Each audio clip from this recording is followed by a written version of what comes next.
엘라라고 하는데 한국 영어 선생님이에요. 한국에 온 지 거의 5년 됐어요. 저는 한국 여행하고 한국의 역사와 문화를 배우는 것을 좋아해요. 한국어도 꾸준히 배우고 있어요.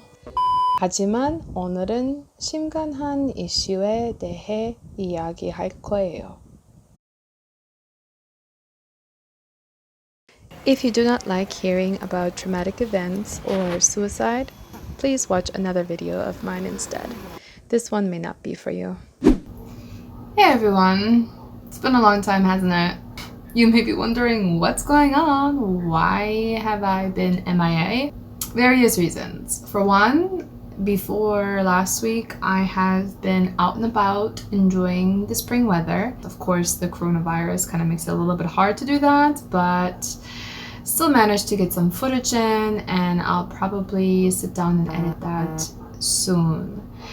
But before I do that, there may be another reason why you're wondering what's going on with me, and that is probably because you've maybe seen my recent Insta story. If you have seen my recent Insta story, you know what happened last week, and I just wanted to let you know that things are slowly getting back to normal. They've cleaned up the building and it's like nothing ever happened, for the most part. But something obviously did happen. I'll be explaining the situation in this video. So anyway, what I'm about to tell you right now may seem like it's an episode of a K-drama, but it's actual events of that day. Every time I try to explain, I just either cry or laugh about it. Kind of like an unbelievable, like I can't believe this happened to me kind of laugh. But in order for me not to do either, I need to draw something, keep my mind in focus. So while I'm drawing and painting, I'm gonna be telling you guys what I need to say.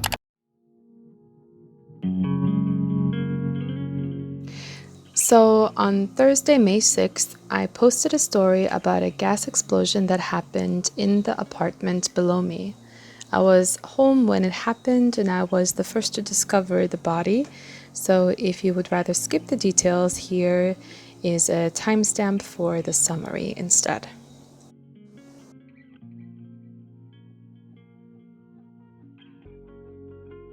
I had come home from work around 5-ish maybe to meet my food delivery guy at the front door. After I grabbed my food, I proceeded to walk up the stairs. But once I got to maybe about the 3rd floor, I noticed a very strong gas smell.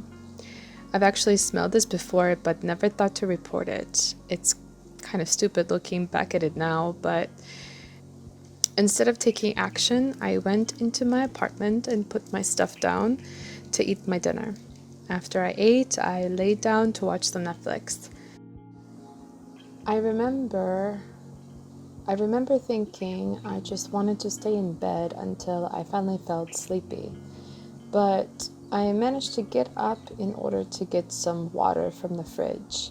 As I was walking to the next room, to the kitchen, my feet felt a rumble throughout the floor. Then suddenly there was a shaking in my windows.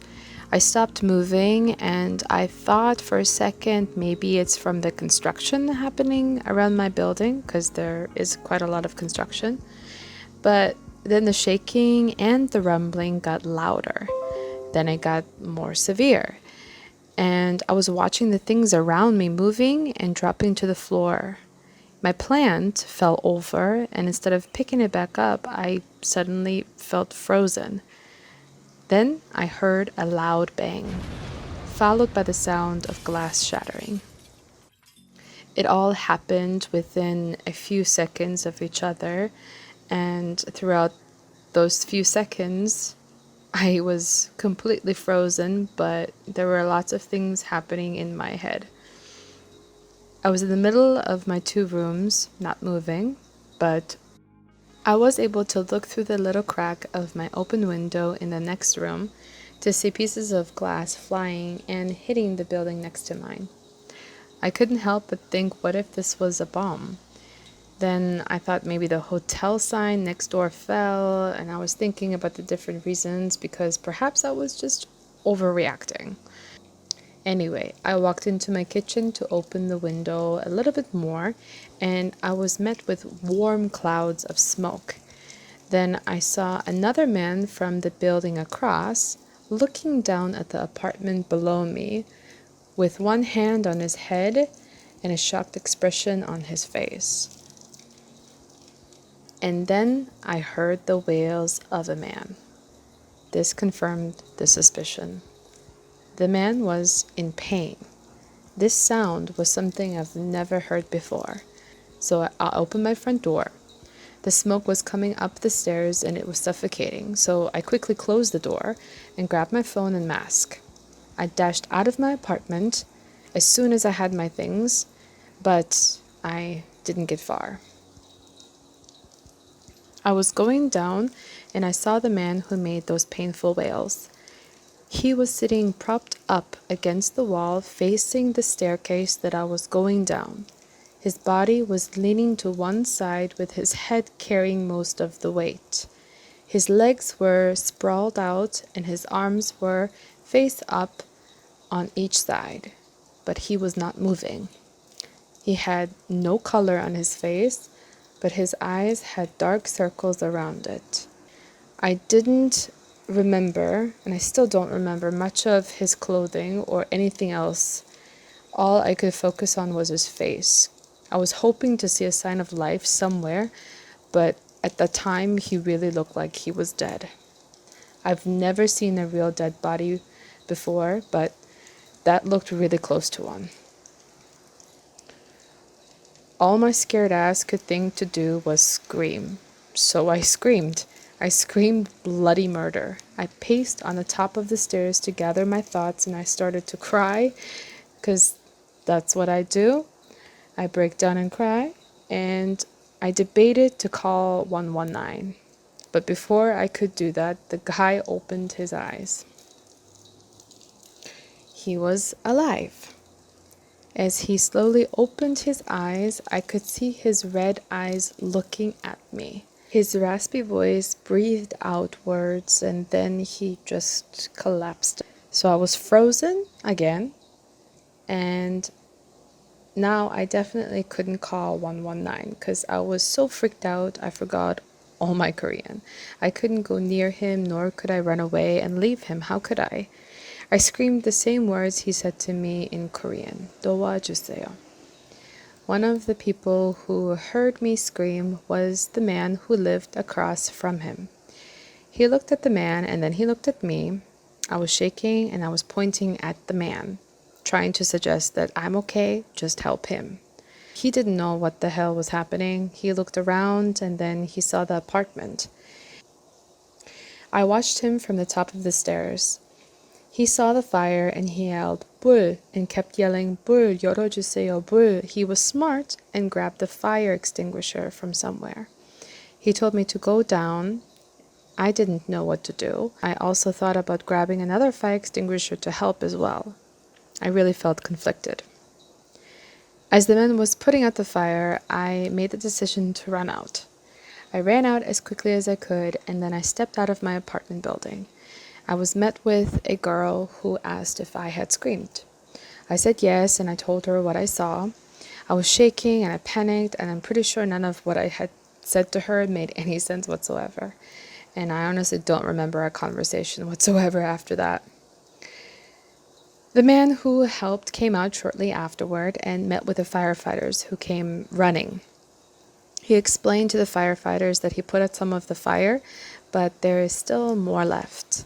The firefighters asked me to put in my building code because I was near the keypad, but I was in such a panic that I couldn't remember the actual code. So the man who was talking to the firefighter stepped in and put it in instead. Moments later, I saw the firefighters bring out the man. They brought him out in a stretcher without his clothes.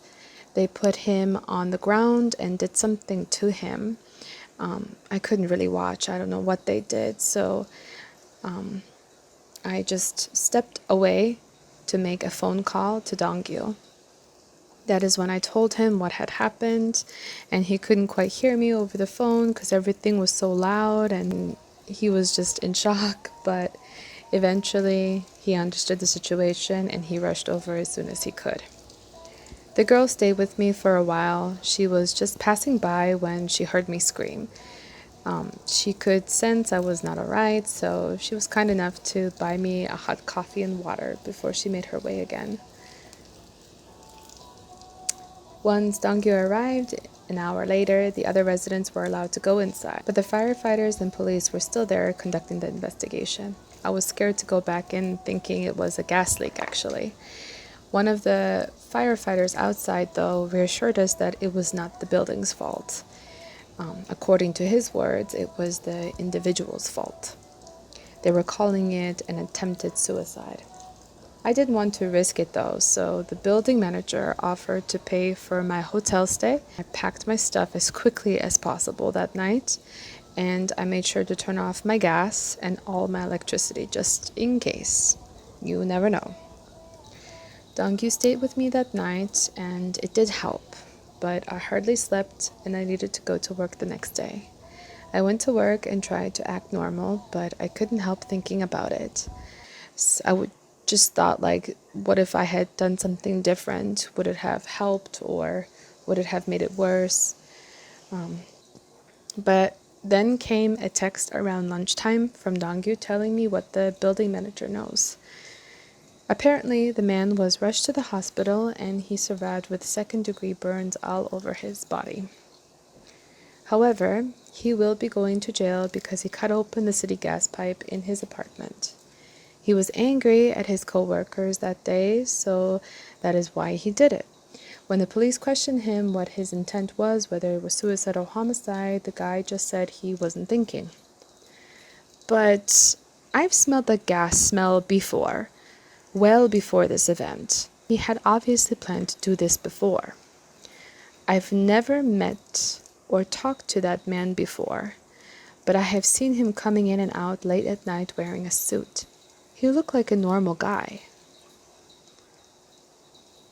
But in reality, in my opinion, I think he's been planning this for a while. One thing that I learned from this is to be more observant of my surroundings and be more action-minded. Maybe if I had reported it before, this would have never happened. Maybe. But anyway, I hope everyone stays safe out there, because you never know when this could happen to you.